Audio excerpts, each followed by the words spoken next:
हाँ जी बच्चे, आपका टॉपिक था pending momentum and impulse.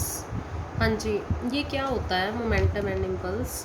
Momentum basically क्या है? मोमेंटम दो तरह का होता है, एक होता है लीनियर मोमेंटम, एक होता है एंगुलर मोमेंटम। ठीक है, momentum is basically mass into velocity. ये हमने थोड़ा बहुत पहले भी डिस्कस किया हुआ है। कोई भी अगर बॉडी मूव कर रही है, अगर तो वो लीनियर मोशन में है, मतलब एक लाइन में चल रही है, रेक्टिलीनियर मोशन है, तब तो हम बात करेंगे लीनियर मोमेंटम की। अगर कोई बॉडी सर्कुलर पाथ कवर कर रही है, रोटेशन कर रही है, तो वो रोटेटिंग मोशन हो गया ना, तब हम बात करेंगे एंगुलर मोमेंटम की।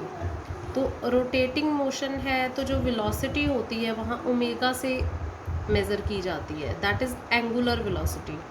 जब कोई बॉडी रोटेटरी मोशन कवर कर रही होगी तो क्या होगा, बॉडी यहाँ है तो suppose theta is equal to 0 है। जैसे जैसे बॉडी मूव करेगी उसका जो एंगल होता है इनिशियल लाइन के साथ वो बदलता जाता है। तो यहाँ पे जो वेलोसिटी है वो एंगुलर वेलोसिटी की टर्म्स में देखी जाती है। और सिंपल जो लीनियर मोशन आप ऑलरेडी पढ़ते ही हो उसमें हमें पता ही है क्या होता है। से initial velocity is u, final velocity is v। एक लीनियर पाथ बॉडी कवर कर रही होती है, वेलोसिटी v के साथ मूव करती है। ठीक है, अभी तक हम किसी भी मूविंग बॉडी की सिर्फ वेलोसिटी के साथ कंसर्न शो कर रहे थे। अब हम जैसे ही मोमेंटम की बात करते हैं ना, तो मोमेंटम का मतलब हो जाता है अगर किसी बॉडी का मास है m और वो v वेलोसिटी से किसी डायरेक्शन में मूव कर रही है, तब हम उस बॉडी के मोमेंटम को स्टडी करते हैं। हम कहते हैं कितना अमाउंट ऑफ मोशन एक बॉडी के साथ एसोसिएटेड है। ठीक है, तो अमाउंट ऑफ मोशन का बेसिकली मतलब हो गया कि बॉडी किस वेलोसिटी से मूव कर रही है और साथ में उसका मास कितना है, उसमें भी हम इंटरेस्टेड हैं। ठीक है, लाइट बॉडी है, उसको किक करोगे वो ज़्यादा दूर तक जाएगी। हैवी बॉडी है, हम उसको किक करेंगे वो कम दूर तक जाएगी, क्योंकि उसका खुद का मास ज़्यादा है, इसलिए वो बहुत ज़्यादा मोशन ऑप्ट नहीं कर पाएगी, है ना, सेम सर्कमस्टेंसेस में। अदरवाइज़ तो कुछ भी हो सकता है।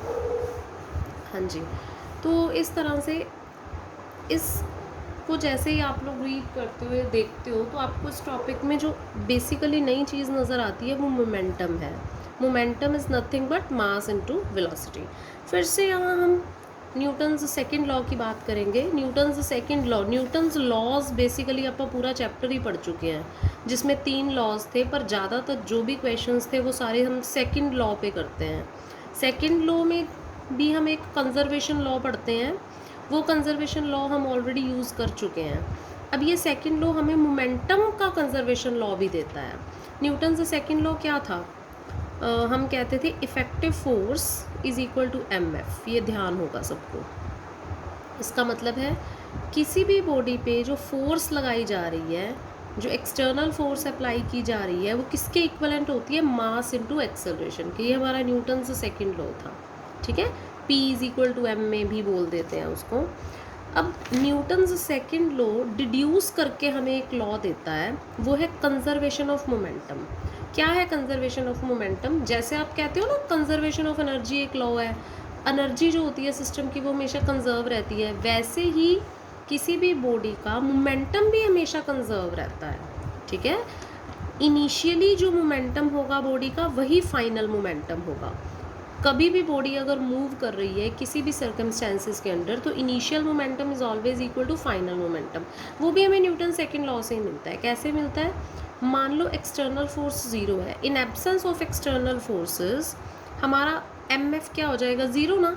अब ये जो f होता है बेसिकली ये क्या है? dv/dt। तो इसी को हम ddt ऑफ mv भी तो लिख सकते हैं ना, चाहे हम इसको mdv/dt लिख लें या हम इसको ddt ऑफ mv लिख लें। इसका मतलब हो गया ddt ऑफ mv क्या है? मोमेंटम, जिसकी अभी अभी हमने बात की है। In absence of external force, अगर किसी सिस्टम में कोई एक्सटर्नल फोर्स नहीं लग रही, इसका मतलब ये क्वांटिटी 0 है। p का डेरिवेटिव 0 होने का मतलब p कांस्टेंट। p क्या है? Momentum of a body. तो जो किसी बॉडी के साथ मोमेंटम एसोसिएटेड है वो क्या है? p। अब ये क्या हो गया? p constant means conservation of momentum. Momentum हमेशा कांस्टेंट रहता है, राइट? तो इसको देखो, this is nothing but principle of conservation of linear momentum. इसी तरह से अगला जो होगा that is principle of conservation of angular momentum. उसमें जैसे लीनियर मोमेंटम को हम p से डिनोट करते हैं, ये किसके इक्वलेंट है, mv के। ये हमेशा कंजर्व रहता है, इसको हम कह देते हैं कंजर्वेशन ऑफ लीनियर मोमेंटम। बिल्कुल सेम इसी तरह से एंगुलर मोमेंटम को हम l से डिनोट करते हैं। जैसे यहाँ पे वेलोसिटी v है, वहाँ एंगुलर वेलोसिटी ओमेगा वर्क करती है, तो एंगुलर मोमेंटम को हम कह देते हैं mvr। ये आपका होता है l। ये जो आपका नेक्स्ट है, this is principle of conservation of angular momentum. ये जो l है ये क्या है, mvr। ओके, तो ये भी कंजर्व्ड होता है, इसको हम कहते हैं एंगुलर मोमेंटम, उसको हम कहते थे लीनियर मोमेंटम। ओके, तो this is nothing but principle of conservation of linear momentum. ये काफ़ी इंपॉर्टेंट टॉपिक है, इससे क्वेश्चन बन जाता है ज़्यादातर। अब क्विकली ये देखो, थोड़ी सी एग्जांपल्स डिस्कस है इस टॉपिक से रिलेटेड। जैसे फर्स्ट है, मैं स्टेटमेंट समझा के आपको हिंट दे रही हूँ, बस बाकी आप देख लेना, कोई डाउट होगा तो पूछ लेना। A gun of mass 50 kg discharges a shot with velocity 125 metre per second. आपके पास बुक्स तो होंगी, डायरेक्ट वहाँ से भी देख ही सकते हो आप स्टेटमेंट। कोई गन है, 50 kg उस गन का मास है। अब गन खुद कितनी भारी है, 50 किलो की है, सिर्फ उसका मास दिया हुआ है 50 kilo. Discharges a shot with velocity 125 metre per second. तो क्या है, बेसिकली गन है, गन का खुद का मास कितना दिया हुआ है, 50 kg, और बुलेट फायर कर दिया, चलो उसमें से एक शॉट निकला है, तो वो बुलेट जो है उसके बारे में कुछ नहीं बताया कि उसका मास कितना है ना। गन का मास 50 kg है, discharges a shot with velocity 125 metre per second. अब जब हम फायर करते हैं तो उसमें से एक गोली निकली, ठीक है, उसकी वेलोसिटी सीधा बताई हुई है 125 metre per second. If the gun recoils with a speed of 5 metre per second, recoils, आपको ध्यान होगा जब भी शूट किया जाता है तो गन ऐसे पीछे की तरफ आती है, जो बुलेट है वो आगे की तरफ जाती है, गन पीछे की तरफ, है ना। कोई भी शूट करते हैं तो हम ये ऑब्जर्व करते हैं, नॉर्मल सी चीज़ है। तो अब आप देखो, जब भी मोशन हो रहा है, सिर्फ आपको उस पर्टिकुलर सेकंड पे ध्यान देना है। जब भी कोई एक्शन हो रहा है, ये गन है, ये उसमें से शॉट निकला, ऐसे आगे की तरफ जाएगा, तो गन जो है वो पीछे की तरफ जाएगी। अब इसकी वेलोसिटी, बुलेट की वेलोसिटी अगर v है, बुलेट आगे की तरफ जा रही है, तो आपकी गन की वेलोसिटी क्या काउंट की जाएगी, -v। मतलब जो गन है वो तो पीछे की तरफ आती है ना, शॉट आगे की तरफ जाता है। तो बस हम क्या करेंगे, गन का मास हमें दिया हुआ है 50 kg, शॉट का मास हमें नहीं दिया हुआ, ठीक है। तो पहले तो दोनों चीज़ें रेस्ट पे थी ना। मान लो मैं गन पकड़ के खड़ी हूँ, शॉट उसके अंदर है, मैंने फायर नहीं किया, दोनों चीज़ें रेस्ट पे हैं, ये गन है, तो क्या है, वेलोसिटी तो ज़ीरो है, रेस्ट पे है। पर जैसे ही फायर किया जाएगा, देखो हुआ क्या उसमें, इम्पैक्ट आप किसको कहोगे, जो भी काम हो रहा है उसको कहोगे, है ना। तो इस सिस्टम में एक हो गया आपका इनिशियल मोमेंटम, एक हो गया फाइनल मोमेंटम। इनिशियल मोमेंटम का मतलब है फायर करने से पहले, फाइनल का मतलब हो गया फायर करने के बाद, ठीक है। फायर करने से पहले दोनों चीज़ें रेस्ट पे हैं, तो जो इनिशियल मोमेंटम है वो क्या हो गया, ज़ीरो। कैसे ज़ीरो हो गया बेटे, कंजर्वेशन ऑफ मोमेंटम का बेसिकली मतलब समझो। p अपा ने बोला है ना कांस्टेंट, p कांस्टेंट रहता है, मतलब मोमेंटम हमेशा कांस्टेंट रहता है। इनिशियल मोमेंटम, कभी भी कोई भी मूवमेंट अगर हो रही है, उस सिस्टम का इनिशियल मोमेंटम और फाइनल मोमेंटम बराबर रहेंगे। अब जैसे गन है, रेस्ट पे है, तो गन का मास कितना है, 50 kg, तो यहाँ इनिशियल मोमेंटम क्या होगा, गन का मास इनटू वेलोसिटी, ठीक है। शॉट जो है वो गन के अंदर ही है ना, तो जो भी आप लोगे, एक शॉट है, एक गन है सिस्टम के पास, ये सिस्टम है, सिस्टम के पास गन है, गन के अंदर बुलेट है। गन का mass 50 kg, velocity 0, plus shot का मास हमें पता ही नहीं, तो m मान लेते हैं, वेलोसिटी उसकी भी 0, पर हो तो दोनों चीज़ें 0 गई ना, मास इंटू वेलोसिटी, मास इंटू वेलोसिटी। तो इनिशियल मोमेंटम कितना हो गया, 0। पर कंजर्वेशन ऑफ मोमेंटम कहता है इनिशियल मोमेंटम फाइनल मोमेंटम के बराबर रहेगा। फाइनल मोमेंटम क्या हुआ, जब फायर किया गया, गन का मास तो हमें पता है 50 kg, जो गन है वो 5 मीटर पर सेकंड से पीछे की तरफ आई ना, तुमने स्टेटमेंट में बोला है गन रिकॉइल्स, पीछे की तरफ आई with a speed of 5 metre per second, पर डायरेक्शन ऑपोजिट है तो -5 लेते हैं। तो ये तो हो गया गन का मास इंटू वेलोसिटी प्लस शॉट का मास इंटू वेलोसिटी। शॉट का मास हमें स्टेटमेंट में गिवन नहीं है, वेलोसिटी गिवन है 125, वो आगे की तरफ जाएगा। इनिशियल मोमेंटम 0, फाइनल मोमेंटम ये हो गया। तो इनिशियल देखो सिस्टम के पास दो चीज़ें हैं, इनिशियल मोमेंटम में भी हमने उन दोनों का मास वेलोसिटी ऐड कर दिया, फाइनल में भी ऐड कर दिया, दोनों को बराबर रख दिया। इसको सॉल्व कर लो, m निकल जाएगा। बेसिकली तो हमने सभी क्वेश्चंस में यही चीज़ करनी है। जैसे सेकंड है, अ bullet of mass 10 gram is fixed into a target. Bullet of मास 10 ग्राम, 10 ग्राम की कोई गोली है, बुलेट है, is fired into A target. ये देखो ये गोली है, इसको फायर किया गया एक टारगेट के अंदर with velocity 500 metre per second. ये एक बुलेट है ना, वेलोसिटी कितनी है इसकी 500 मीटर पर सेकेंड, इसको फायर कर दिया, ये टारगेट के अंदर चली गई। टारगेट का मास दिया हुआ है, mass of the target is 15 kg and is free to move. अब ये जो टारगेट है ये फ्री टू मूव, मतलब जैसे ही बुलेट इसके अंदर जाएगी ना तो ये खुद चलने लग जाएगा। इसका मतलब है बुलेट इस टारगेट के अंदर चली जाएगी। अब ये दोनों इकट्ठे मिलके एक सिस्टम बन जाएंगे और ये मूव करना शुरू कर देंगे। तो आप लोग समझ गए होंगे हो क्या रहा है। पहले ये बुलेट है, ये टारगेट है, सिस्टम में ये दो चीज़ें अलग अलग पड़ी हैं, ठीक है। इसकी वेलोसिटी दी हुई है 500 मीटर पर सेकंड, इसने 500 मीटर पर सेकंड की वेलोसिटी से आगे जाना है। इसकी वेलोसिटी कुछ भी नहीं है, 0 है, ये तो रेस्ट पे बैठा है ना। तो ये आके इसके अंदर स्ट्राइक कर गई। अब क्या हो गया, ये जो टारगेट है इसी के अंदर बुलेट भी आ गई, ठीक है। अब ये सिस्टम एक ही चीज़ बन गया। अब यहाँ टोटल मास कितना हो गया, टोटल मास कितना हो जाएगा, इस बुलेट का मास जितना होगा प्लस टारगेट का मास, दोनों का सम हो जाएगा। यहाँ पे मास इतना बन जाएगा और हमें नहीं पता ये किस वेलोसिटी से मूव करेगी, तो हम इसको v मान लेते हैं। आपको दिया क्या हुआ है, अब बुलेट ऑफ मास 10 ग्राम, तो बुलेट यहाँ 10 ग्राम की है तो 1/100 kg हो गया ना, ठीक है। जो आपका टारगेट है वो 15 kg का है, ठीक है। इसलिए जब ऐड करोगे तो ये 15.01 kg का सिस्टम हो गया आफ्टर इम्पैक्ट। बिफोर इम्पैक्ट ये दोनों अलग अलग दिखेंगे। फिर वही बिल्कुल सिंपल सी चीज़ है, इनिशियल मोमेंटम मतलब बुलेट का मास इंटू वेलोसिटी प्लस टारगेट का मास इंटू वेलोसिटी। टारगेट तो रेस्ट पे ही है, ये तो 0 ही हो जाएगा। इनिशियल मोमेंटम निकाल लो, फाइनल मोमेंटम निकाल लो, बराबर रख दो, आ जाएगा जो आप फाइंड आउट करना चाहते हो। Find the loss of kinetic energy. Loss of kinetic energy, बच्चे लॉस ऑफ काइनेटिक एनर्जी क्या होता है, initial kinetic energy minus final kinetic energy ना, ठीक है। तो लॉस ऑफ काइनेटिक एनर्जी का क्या मतलब हुआ, पहले सिस्टम में ये दो चीज़ें हैं, इसकी तो वेलोसिटी 0 ही है, इसका मतलब इनिशियल काइनेटिक एनर्जी सिर्फ इसकी वजह से बनेगी, जितनी भी बनेगी 12 mv²। काइनेटिक एनर्जी यही होती है ना।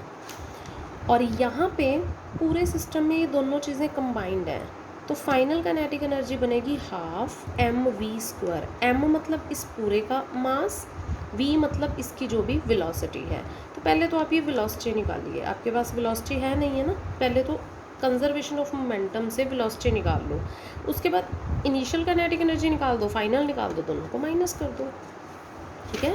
तो सबसे पहले कंजर्वेशन ऑफ लीनियर मोमेंटम, ये देखो सबसे पहले लगाओगे कंजर्वेशन ऑफ मोमेंटम।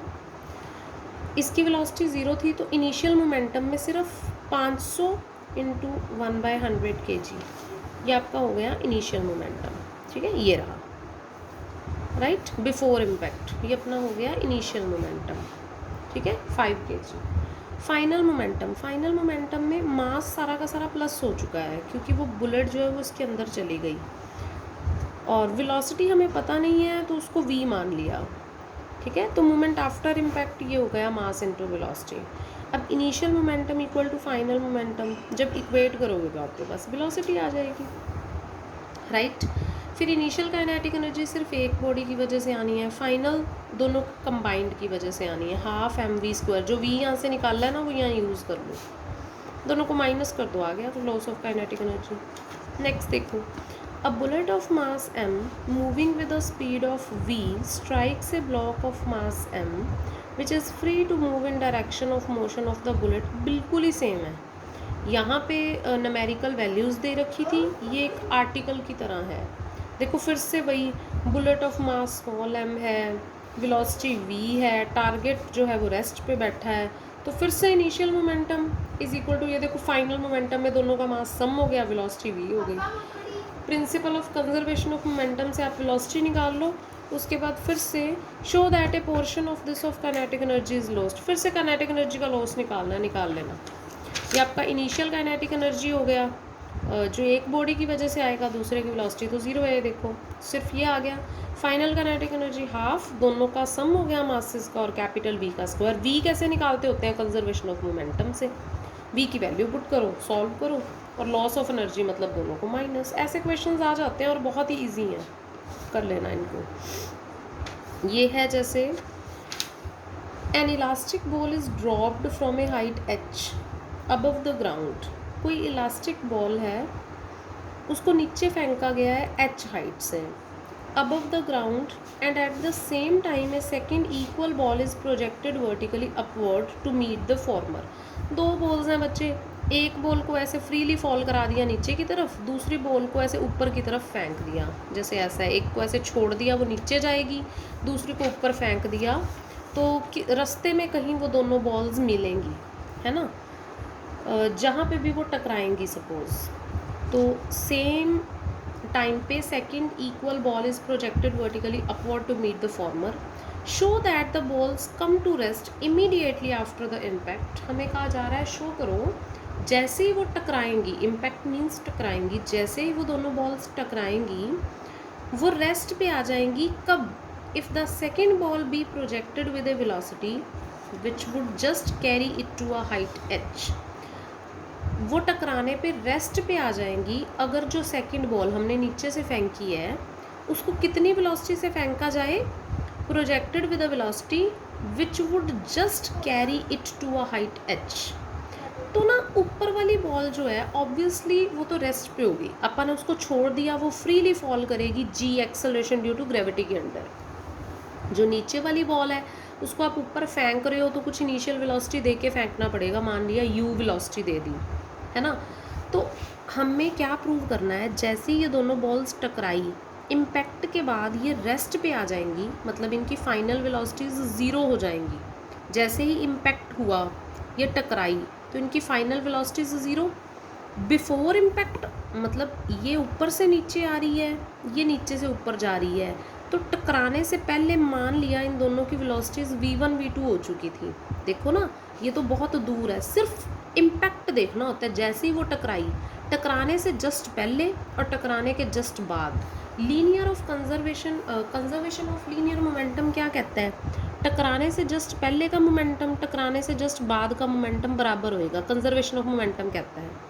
हम कह रहे हैं दोनों टकरा के रेस्ट पे आ गई, मतलब फाइनल वेलोसिटीज दोनों की ज़ीरो हो गई ना, तो मोमेंटम क्या हो गया होगा, ज़ीरो, क्योंकि दोनों की फाइनल वेलोसिटी ज़ीरो हो गई।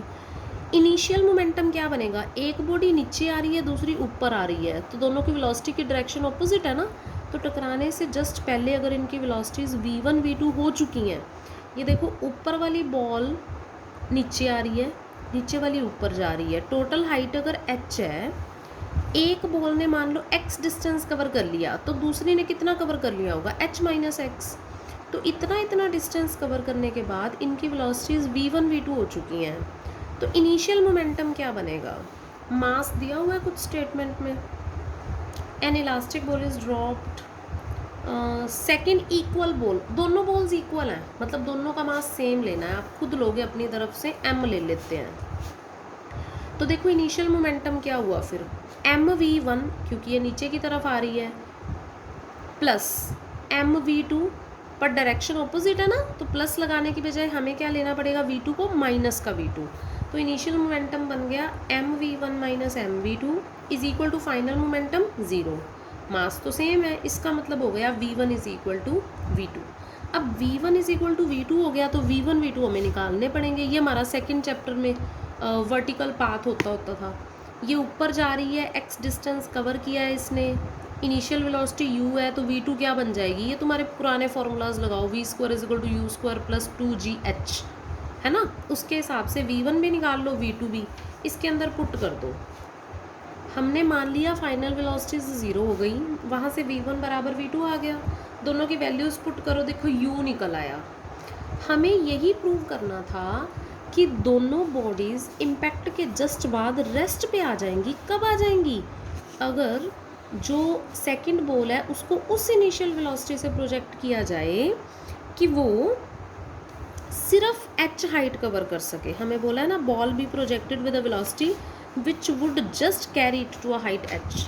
तो आप लोग देखो, अगर u इनिशियल वेलोसिटी है बॉडी की और ये सिर्फ h डिस्टेंस कवर कर सकती है, तो इसका मतलब है h डिस्टेंस कवर करने के बाद उसकी फाइनल वेलोसिटी 0 हो जानी चाहिए। तो आप v square is equal to u square plus 2gh relation लगाओ। इनिशियल वेलोसिटी जो है वो u है, v 0 है, v 0 करके देखो u की वैल्यू क्या आ रही है, √2gh नहीं बन रही। बॉडी ऊपर जा रही है तो g नेगेटिव लगेगा ना। तो यहाँ से वेरीफाई हो गया कि u वो वेलोसिटी है जो सिर्फ h हाइट ही कवर कराएगी।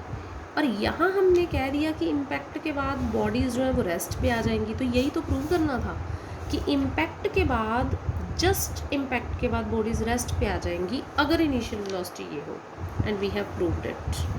ठीक है, नेक्स्ट जो है वो ऐसा सही है, a shell of mass m is projected from a gun of mass capital M। बेटे फिर वही पुरानी सिचुएशन आ गई, आगे बुलेट थी, इस बार शेल आ गया। गन में से एक शेल प्रोजेक्ट किया है, गन का खुद का मास कैपिटल M है, शेल का मास स्मॉल m है। By an explosion which generate kinetic energy E।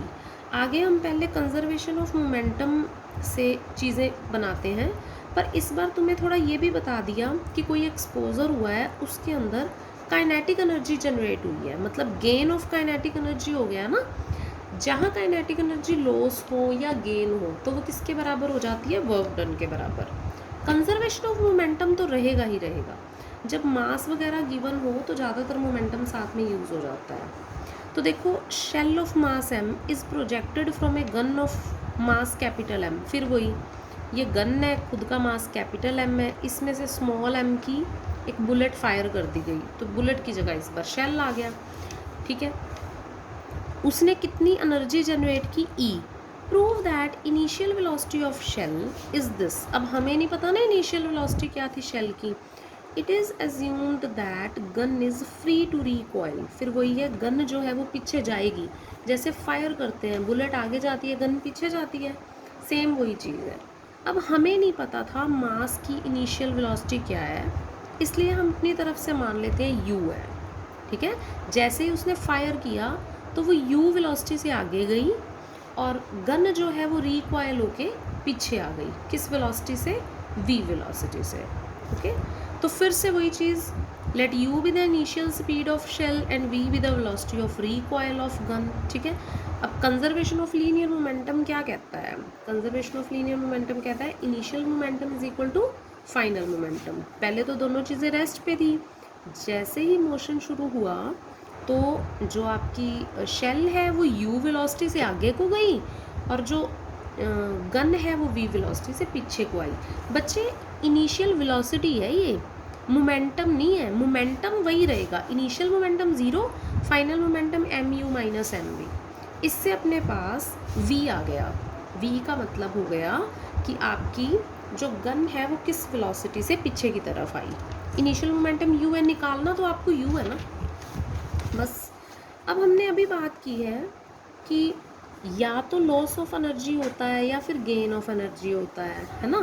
जो भी है वो हमें दिया हुआ है, इस बार आपको स्टेटमेंट में दे रखा है।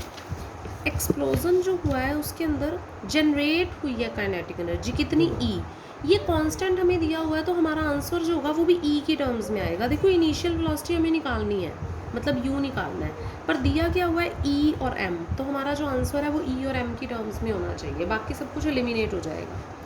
तो u हमने माना है v वेलोसिटी भी हमने मानी है, पहले हमने v निकाल लिया मास के टर्म्स में, अब हम इसको एलिमिनेट करके आगे u भी निकाल देंगे। इंक्रीज इन काइनेटिक एनर्जी हुआ है बच्चे आपका E। अब काइनेटिक एनर्जी इंक्रीज मतलब इनिशियली तो बॉडीज रेस्ट पे थी, तो इनिशियली तो काइनेटिक एनर्जी ज़ीरो था, तो इंक्रीज इन काइनेटिक एनर्जी मतलब कितनी काइनेटिक एनर्जी हो गई है। तो शेल की वेलोसिटी u थी और जो गन है उसकी वेलोसिटी v थी। तो इंक्रीज इन काइनेटिक एनर्जी मतलब उन्होंने क्या एनर्जी गेन की। पहले तो वो दोनों रेस्ट पे थी ना, जैसे ही ऐसे फायर हुआ वो आगे को गई, वो पीछे को गई, उन्होंने कुछ वेलोसिटी अटेन की ना, तो उनके पास काइनेटिक एनर्जी कितनी बन गई, half m u square half m v square. But दिया कितना हुआ है ई, वी आपने पीछे निकाल ही लिया यू की टर्म्स में, उसकी वैल्यू डाल दो। अब देखो सारे में से यू स्क्वायर वगैरह कॉमन निकालो और यू को कैलकुलेट करके देख लो क्या आ रहा है।